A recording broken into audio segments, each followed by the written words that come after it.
that we didn't inform this meeting prior at the press, but today we see the need that based on the conclusion of this meeting, it was needed to inform the press that we had high-level visit here on the island from police unions around the kingdom, and that these are the agreements that had reached today in order for us to execute. So whenever they go back tomorrow to the respective country, that is what they have to convene to their members. And I'm going to use your platform also to inform my members about this meeting, this topic that I was talking about, and let them know that not because you didn't hear from your unions, I mean, they was asleep. We was preparing for this meeting, and for this meeting, indeed, we come out with very, very good ideas, very, very good conclusion in order to continue work in the benefit of our members. So I hope that this information will also reach to our members to let them know that the unions in St. Martin or on St. Martin are not asleep.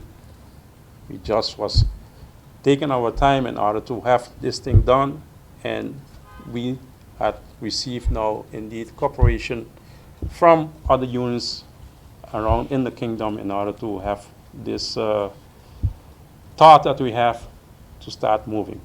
We conclude that one band, one sound. That is how we're going to take it out to our representative and for the members. So I open for any other question that might arose from the media. If I may ask, you mentioned of the pension situation in Aruba in particular, the country package and what have you was also a point of discussion. My question is, what is Aruba, Curacao, and the Best Islands taken away from this meeting that could be implemented in their respective countries? That's a good question, really. You know that I have to say and admit from them also that they learn a lot from us.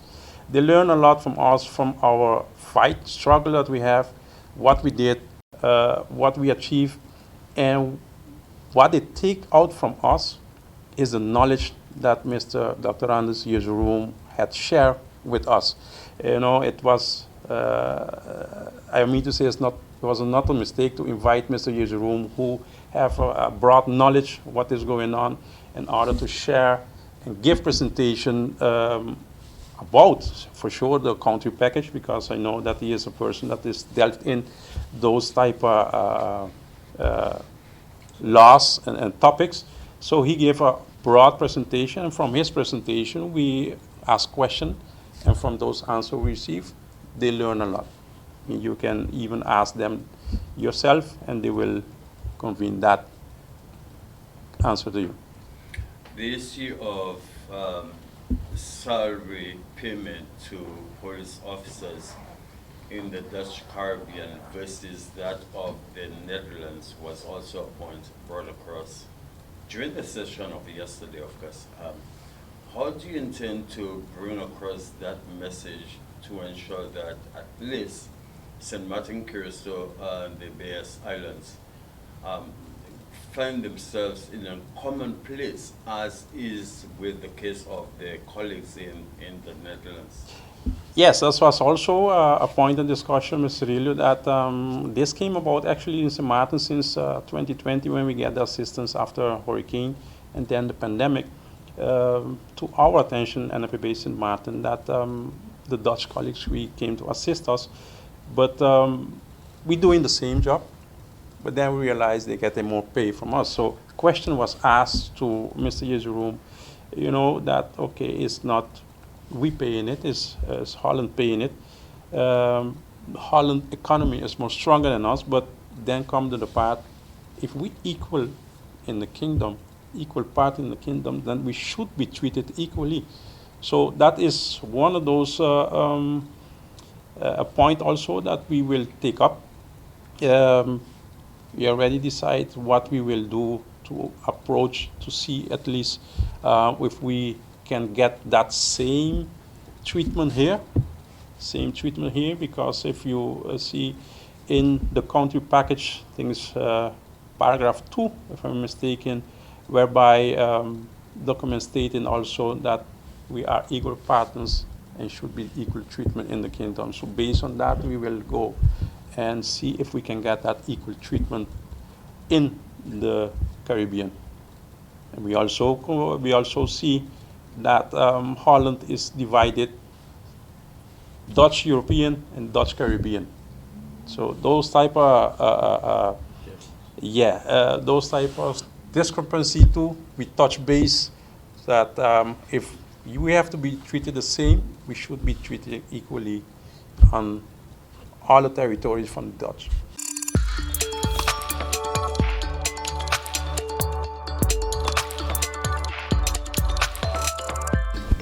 To start with, I would like to thank the president of the police union on St. Martin for this invitation to close a very important conference. So thank you very much, Mr. Mauricio.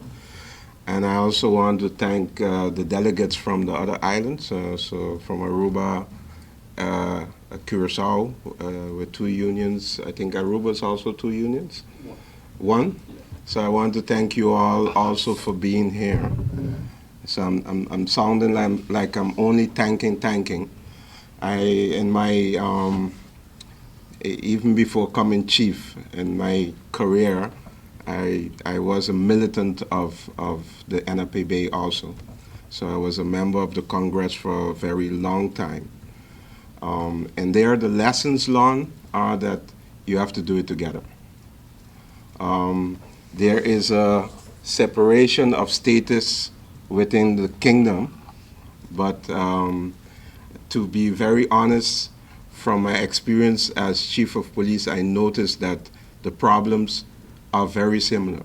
The situation in which and under which we have to do the job is very similar. So for me, it's again, very happy to see that the unions come together and to speak on good practices. And why I'm saying this, I think the union should be seen different in many instances on the islands, within governments. We should see the union as a strategic partner. I'm saying we should see the union as a strategic partner, means also the union should make itself a very important partner in all aspects that has to do with the job of policing. And a strategic partner is not one who always is the one that you expect to scream or make noise about something. A strategic partner is also one that have solutions for issues that comes forward.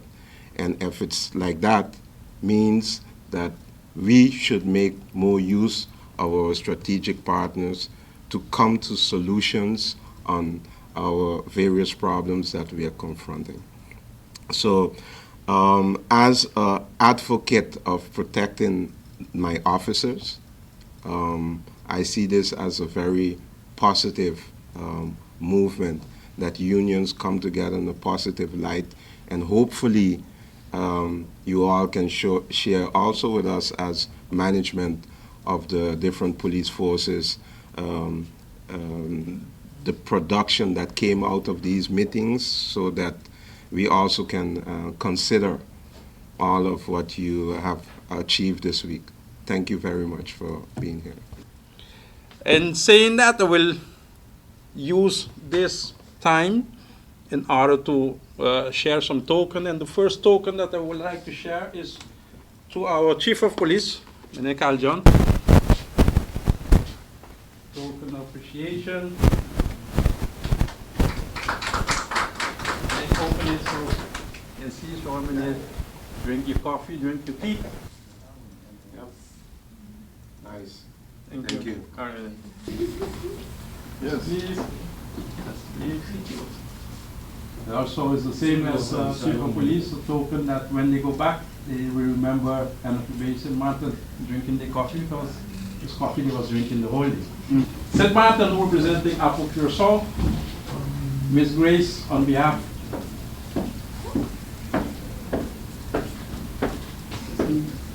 You, Catalina.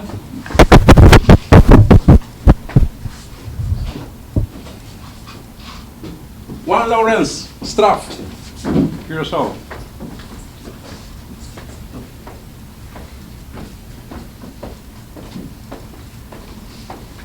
Yes. And Mr. DeWin from SAP, Curacao. Thank you. This is a placard to Dr. Anders Raymond, his room, in recognition of your hard work and outstanding dedication to NFB St. Martin. Thank you so much for your time and effort.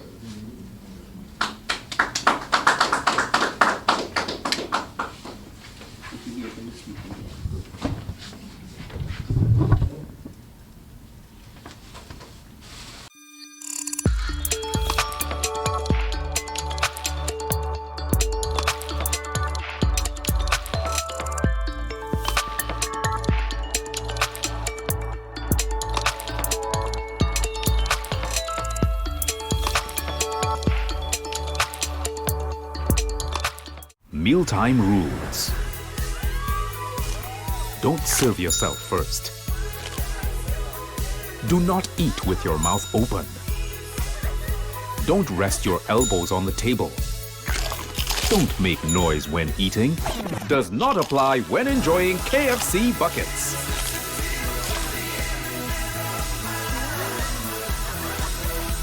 When we bucket together, we are as we really are. During the hurricane season, a potential tropical cyclone can produce rainfall that can cause flash flooding and rockfalls. Stay away from flood-prone areas during heavy rainfall, such as Jump Up Casino on Emil Plain Road in Phillipsburg, ATLH Road Roundabout, LB Scott Road from Emilio Wilson Park until Cake House Supermarket, Zaker's Gut from Petro Plus gas station until the Seventh-day Adventist Church, Welchelaken Road K Hill from Welchelaken Road Roundabout until the One Tete Loke Roundabout, Beacon Hill Road from Sunset Bar and Grill until the beginning of White Sands Road, and Rhine Road, also known as Mullet Bay Road, after Sonesto Maho Beach Hotel to the entrance of Cooper Coy from the intersection of the University Drive until the intersection of Rio Grande. For more information on how you can keep yourself and your family safe this hurricane season, visit stmartingolf.org/hurricane. This public service announcement is brought to you by the government of St. Martin.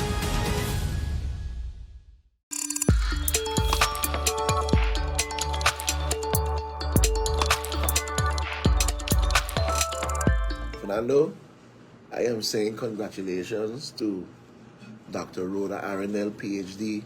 Just like what the newspaper said, linguist. She'll be speaking, she'll be doing a lecture. It's better than walking about, knocking about in St. Martin doing nothing. Okay? So you go, yes, you'll be in the cold, you'll be away from home, but you're going and you do what you could do. No, I encourage people to read the article. The article, speaks volumes. So I encourage people to read the article instead of saying that, oh yeah, we are making politics of the issue.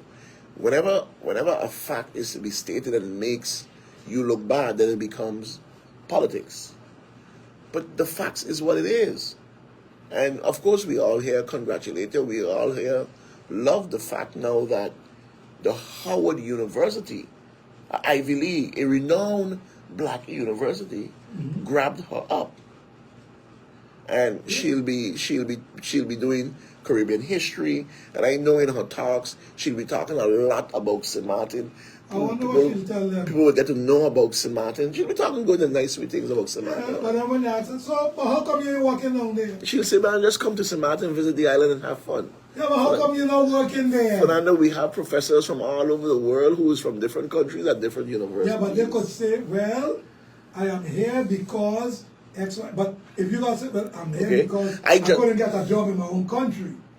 Let us not take away from what is good. Battle of the Fittest was great, excellent. Whether the boys and them wear this shirt with that name, that's not even my issue. That's it's what it is. Okay, but the young girl couldn't couldn't get sponsorship, couldn't get this, couldn't get that, to go and swim. But we paid over 11,000 guilders to bring in other teams from other countries to come here. From the tourism office. From the tourism office, from the Ministry of TI. It's a joke, boy. Okay. And it was done, Fernando. So leave whoever that is, say it is not so. Leave them say it is not so. When the facts is clear. The facts is clear, Fernando.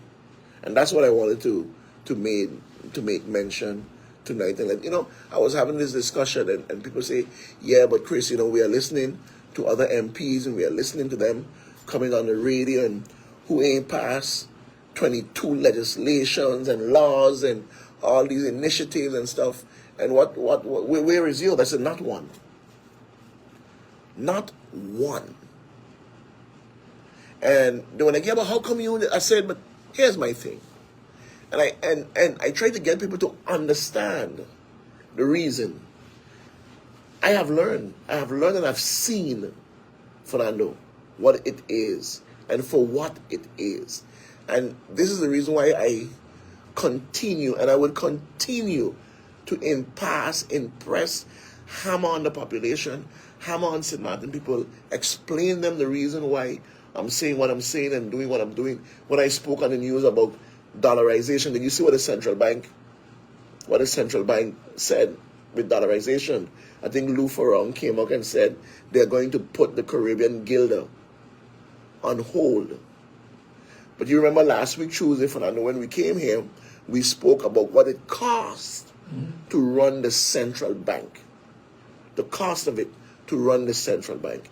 And then what happens after is that earlier this week, you had the director, the head of the central bank here in St. Martin, Ms. Lou Ferrong, came out and said they're going to put the Caribbean guilder on hold and dialogue more with entities and stuff. And I went in the news and I said, no, it shouldn't be put on hold. It should be done indefinitely because there is no added value. There is nothing the new Caribbean guilder is going to bring to St. Martin at the tune of 20 million guilders cost. What's the benefit for us? There is no lowering of interest rates. There's no more oversight of banks and controls and anything like that. There is none. In addition to that, Fernando, there's an election up ahead. You don't know what the new government intentions are pertaining to the central bank. This is why we are saying we need to secede from the central bank. Because the central bank is doing so many different things that's not in the benefit of St. Martin. Secede from the central bank.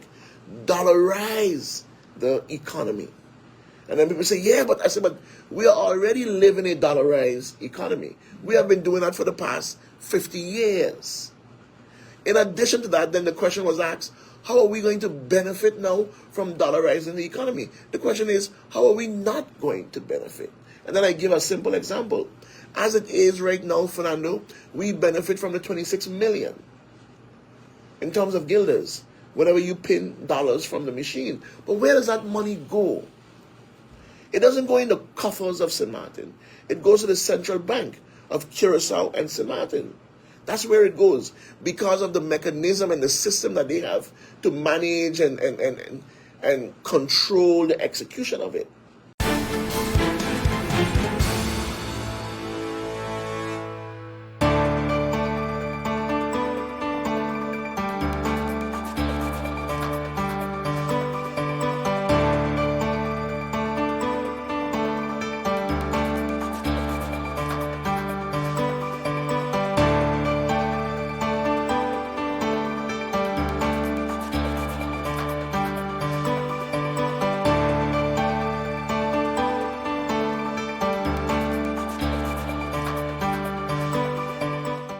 With you, the new Kentaco, a combination that will surprise the most curious palates.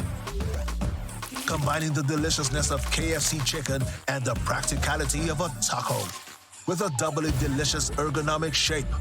Wow, compatible with all types of bites. New Taco. Enjoy a double breaded chicken breast with our secret recipe.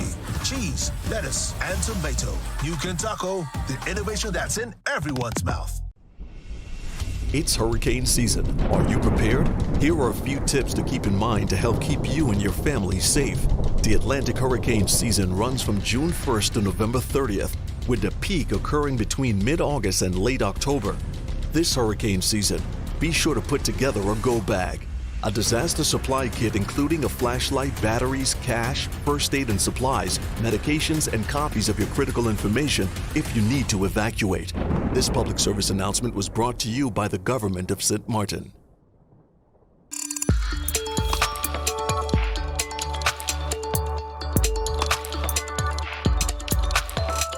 Prime Minister Andrew Holness says the growth rate last year was 5.5%. Inflation after the pandemic went as high as 11.8%. Now it is down to 6.2%. Mr. Holness says the Jamaican dollar remains stable, but a big concern is unemployment. There are many young people who are being employed, but there are also many young persons who are left out of the labor market. They are left out, some of them voluntarily so. They have decided to withdraw. And some of them are not in the labor market because they just simply don't have the skills and wherewithal to participate. On the issue of pensioners, the Prime Minister also says there is a sense that pensioners feel they are not being treated fairly. However, he argued that this is not entirely the case. If you are 75 years and older and you have no income, you can apply to the Ministry of Labour and Social Security and you can get support in a form of social pension. We have increased the pension benefits recently, and we have also increased the minimum wage as well. Mr. Holness admits that the government will have to do more to address the issues affecting the economy. Certainly, persons who are not working, persons who are not in the labor force, and a category that I'm very sympathetic to, the working poor, people who are employed, but their income certainly does not allow them to save. They can only consume, and they are not consuming at the level that would not classify them as absolutely poor. We have to reach out to those persons. We have to help those persons. We have to provide programs for those persons to be able to attain what the society agrees is the minimum standard of consumption that every Jamaican should have. Meanwhile, the Prime Minister says significant changes are coming for the PATH program. This is to ensure persons who are in need are not left out. We have decided that we're going to do a massive overhaul of the PATH program in significant ways to ensure that the beneficiary identification system is far more targeted than it is now. Too often when I go out into constituencies or communities, I get the complaints that, I went to the PATH program and they came to my house and they say I don't qualify, but see my children don't have this and I don't have any income. There is clearly a refining that needs to happen in the entire beneficiary identification system for PATH. So that will be addressed to ensure that we are picking up those persons in our society.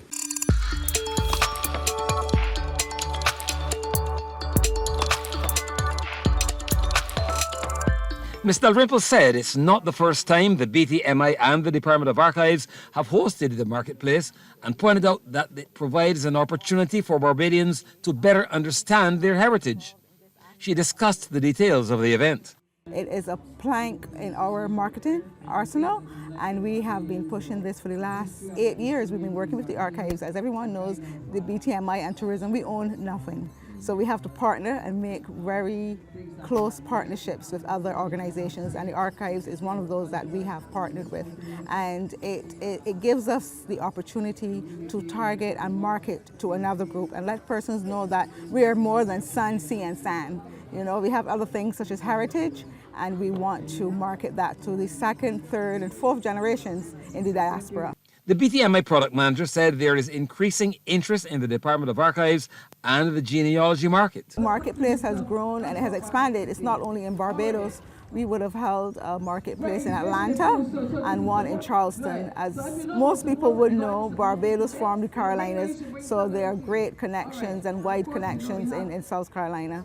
And we were there also for the opening of the International American Museum, and we are featured heavily in that museum. Chief Archivist Ingrid Thompson said this marketplace is a special crop-over edition as it's about tracing culture. First, we have in our research room, we have an exhibition of documents that provide evidence of our connections to Brazil, Liberia, South Carolina, and Panama.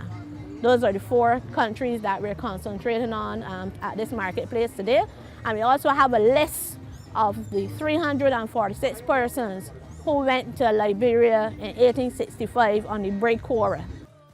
Performances from Dancing Africa and the Haynesville Youth Club opened the day's proceedings. Trevor Thorpe, CBC News.